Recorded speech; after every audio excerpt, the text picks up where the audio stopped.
अस्सलाम वालेकुम। आज मैं एक नई वीडियो के साथ हाजिर हूँ। आज का जो हमारा लेक्चर है वो है लेक्चर नंबर 9।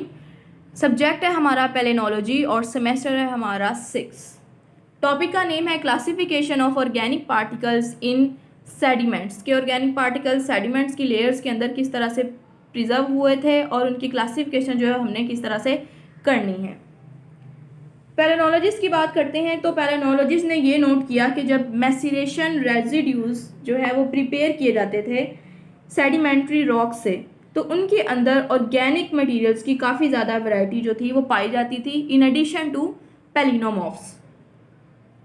ये स्पेशली ट्रू है मेरीन शेल्स के बारे में। अब हम इसके अंदर फॉलोइंग जो है क्लासिफिकेशन जो है वो करते हैं। वो क्लासिफिकेशन कौन कौन सी हैं वो देखते हैं।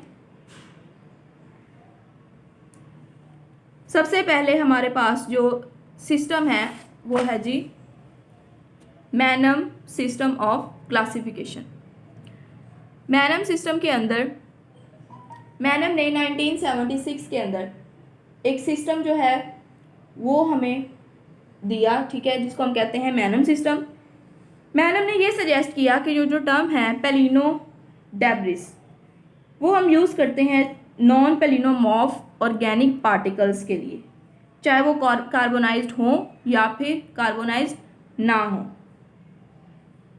बहुत सारे पेलिनोलॉजिस्ट ने ये एफर्ट की कि वो इस तरह की स्टडी सामने ला सकें जिनकी वजह से हम इन पार्टिकल्स को हैं वो स्टडी कर सकें और इनकी सिस्टमैटिक बेसिस जो है वो बनाई जा सकें, इस होप के साथ कि हम एक पिक्चर जो है वो सेट कर सकें, सेडिमेंटोलॉजिकल पिक्चर कि ये स्पोर्स कहाँ से आए, किस तरह से प्रिजर्व हुए और किस किस एरा के अंदर प्रेजेंट थे। ये सारी की सारी स्टडी जो की जा सके एक सेडिमेंटोलॉजिकल पिक्चर बनाने के लिए जो पेलिनोलॉजिस्ट हैं वो काफ़ी ज़्यादा सर्च कर रहे हैं, ठीक है, काफ़ी ज़्यादा उन्होंने एफर्ट्स की। 1977 के अंदर बुजेक ने क्या किया, स्ट्रेस किया इस बात के ऊपर कि एक रेंज ऑफ काइंड्स प्रेजेंट है ऑर्गेनिक पार्टिकल्स की जो कि प्रेजेंट होती है सेडिमेंट्री रॉक्स के अंदर, ठीक है। ये क्या करती है, कंट्रोल करती है कि किस हद तक जो हाइड्रोकार्बन्स हैं वो प्रोड्यूस हो सकेंगे ड्यूरिंग थर्मल मैचुरेशन।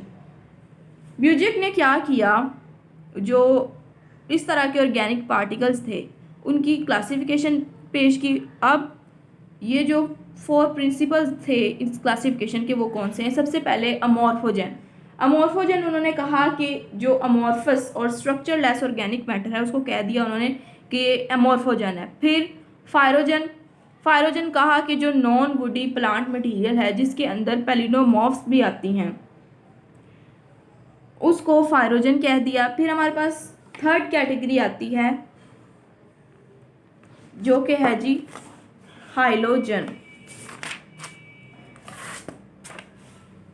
हाइलोजन कहा जी उसने, जो कि वुडी मटेरियल था उस ऑर्गेनिक मैटर को कह दिया कि ये हाइलोजन है। फिर मेलेनोजन कहा ओपेक ऑर्गेनिक मटेरियल को। जो अमॉर्फोजन और फायरोजन है इनके बारे में ये ज़्यादा कहा जाता है कि ये लिक्विड हाइड्रोकार्बन्स जो हैं ये प्रोड्यूस करते हैं हाइलोजन और मेलेनोजन की निस्बत। मैनम और थ्रॉन्सन ने 1978 के अंदर ये फाइंड किया कि जो फायरोजन है वो यूजुअली डोमिनेंट है इन मैरीन सेडिमेंट्स, ठीक है। मैरीन सेडिमेंट्स के अंदर उनकी तादाद जो है ज़्यादा है फायरोजन की, और फायरोजन हमारे पास आते हैं जी नॉन वुडी प्लांट मटेरियल की। और जो हाइलोजन है वो मोस्टली प्रेजेंट है नॉन मैरीन डिपॉजिट्स के अंदर। और अमॉर्फोजन की बात करी जाए तो वो ऑफ शोर मैरीन सेडिमेंट्स के अंदर प्रेजेंट है। फिर हमारे पास आते हैं कुछ पार्टिकल्स जिसको कहते हैं फाइटोक्लास्ट वो पार्टिकल्स हैं जो कि ओरिजिनली फ्रैगमेंट्स थे प्लांट के फ्रैगमेंट्स थे पहले, और अब इनको फाइटोक्लास्ट जो है वो कहा जाता है। फिर हमारे पास सेकंड सिस्टम है क्लासिफिकेशन का, वो कौन सा है, that is Habib system of classification. Habib ने 1979 और 1982 के अंदर क्लासीफाई किया ऑर्गेनिक पार्टिकल्स को पेलिनोलॉजिकल रेजिड्यूज से, ठीक है, एक डिफरेंट पॉइंट ऑफ व्यू के ज़रिए। जो ओवरऑल करेक्टर है पेलिनोलॉजिकल रेजिड्यू का किसी भी सैंपल से जो मिलती हैं उनको हम कहते हैं कि ये हमारे पास पेलिनोफेशिस है। अब पेलिनोफेशिस की उन्होंने 5 डिफरेंट कैटेगरीज बना दी, जिसके अंदर फर्स्ट कैटेगरी है हमारे पास एक्जिनिटिक फेशिस। एक्जिनिटिक फेशिस जो हैं ये प्रेजेंट होती हैं नियरेस्ट टू शोर और इसके अंदर ऑलमोस्ट कोई भी डायनोफ्लैजिलेट प्रेजेंट नहीं होती। फिर हमारे पास आती हैं ट्रेकियल फेशिस। ट्रेकियल फेशिस के अंदर आते हैं derivatives of woods and leaves, ये सेकंड कैटेगरी है। थर्ड है जी श्रेडेड जीनोमॉर्फिक फेशिस। ये डोमिनेट होती हैं जी by shredded organic debris of uncertain origin. इनका कोई ओरिजिन हमें नहीं पता कि इनका ओरिजिन कहाँ से शुरू हुआ है। प्लस इनके अंदर डायनोफ्लैजिलेट्स आती हैं और वेरिंग अमाउंट्स जो हैं वो पोलन की डिफरेंट अमाउंट्स वो प्रेजेंट हो सकती हैं। फोर्थ कैटेगरी है हमारे पास मिक्रीनिटिक फिशेस। ये रिप्रेजेंट करती हैं फार ऑफशोर ब्लैक क्लेस को, जिनके अंदर काफ़ी ज़्यादा ब्लैक कार्बोनाइज्ड प्लांट मटेरियल होगा और जो पेलिनोमॉर्फ्स हैं वो बहुत ही कम होंगे। वेरी फ्यू पेलिनोमॉर्फ्स जो हैं वो इस कैटेगरी के अंदर प्रेजेंट हो सकते हैं। लास्ट और फिफ्थ कैटेगरी है जी ग्लोबुलर जीनोमॉर्फिक फिशेस। ये शोर से किनारे से सबसे ज़्यादा दूर होंगे, ठीक है। इनके अंदर भी बहुत कम पेलिनोमॉर्फ्स प्रेजेंट होती हैं और जो पेलिनोमॉर्फ्स होंगी भी वो ग्लोबुलर स्ट्रक्चर होगी उनकी, ठीक है। ऑर्गेनिक डेब्रिस होता है या मोस्टली मैरीन ओरिजिन का, ठीक है। प्रोबेबली जो जू प्लांक्टोनिक फीकल पैलेट्स होते हैं, जू प्लांक्टोनिक कहते हैं जो मैरीन एनिमल्स होते हैं उनका जो फीकल मटेरियल है उनके जो पैलेट्स बन जाते हैं ये वो है। फिर है जी एक्जिनिटिक और ट्रेकियल फिशेस की बात करें, ये रैपिडली डिपॉजिट होते हैं, मतलब एक सेडिमेंट बनी उसके बाद फ़ौरन से दूसरी सेडिमेंटेशन हो गई, तो रैपिडली डिपॉजिट ये मटेरियल होते हैं, ठीक है, जो कि रिच होता है टोटल ऑर्गेनिक मैटर के अंदर। फिर हमारे पास मिक्रीनिटिक आते हैं जो कि आते हैं जी स्लोली सेडिमेंटेशन कैटेगरी के अंदर। इनकी जो सेडिमेंटेशन थी वो काफ़ी ज़्यादा स्लो हुई थी। फिर हमारे पास थर्ड सिस्टम आता है Lorente and van Bergen system of classification. ये 1990s और 1991 के दौरान हुआ था।